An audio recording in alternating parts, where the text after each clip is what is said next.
in the Victorian period, it was very much a religious society. The calendar year was divided up into lots of different religious festivals. We still have Christmas time, which is the main festival, and everybody celebrates Christmas, though for most people it's become just a commercial celebration. It's no longer a religious celebration.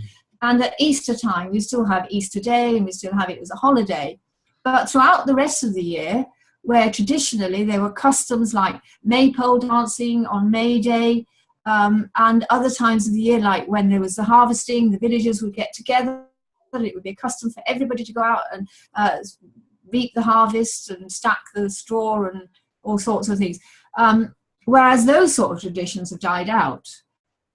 So what are our current traditions, customs? I don't really know, to be honest.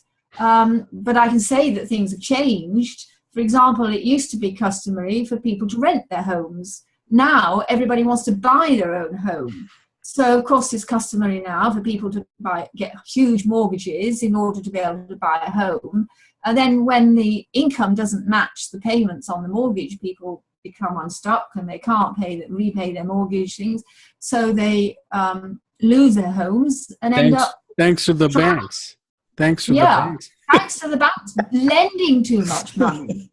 That's the trouble. And I think this tradition of borrowing and lending, I think, is a very bad thing.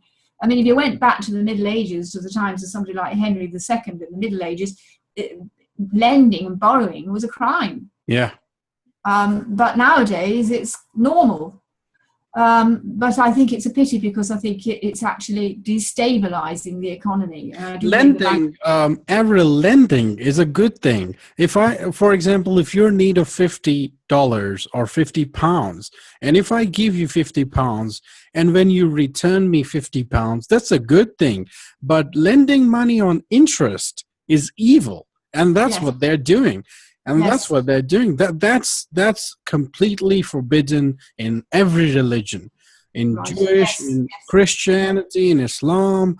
Man, you know, if you look at the New Testament in the Bible, the Jesus when he was crossing in the Jerusalem, and he saw some Jewish young merchants, they were lending money on interest. He literally, throw the table on them. That what are you doing? I mean, you're making slave of people, and God doesn't want people to be slaved.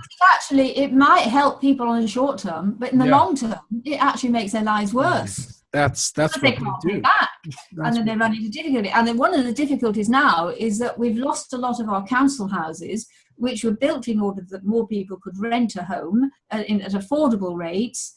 But those council houses have been bought up by people who have been given the right to buy.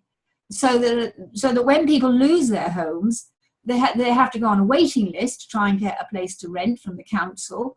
Those places aren't available. In the meanwhile, where are they going to live? A lot end up on the street. So that's where you get people in the cities sleeping in the streets because they've got nowhere to go. And a lot of it is because they haven't been able to pay their mortgages and they've lost their homes. So I think that they're misusing a human aspect.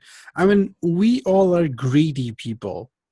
As a human being, I have greed inside me. They're just catching that greed. I mean, this is my house. I don't have money, but the banks are telling me, I will give you money. So the greed comes in this house can be mine. I think the biggest problem there is advertising. The advent of television and advertising, so that when you see all this advertising, children say, oh, I want those. And then, of course, you've got a problem, because if you don't let your child have what all the other children in the class have, you're in trouble. So advertising, I think, has got a lot to answer for. So I think television was the beginning of a media technology revolution that I think has done good, but also harm. And I think the advertising industry has been detrimental in many ways.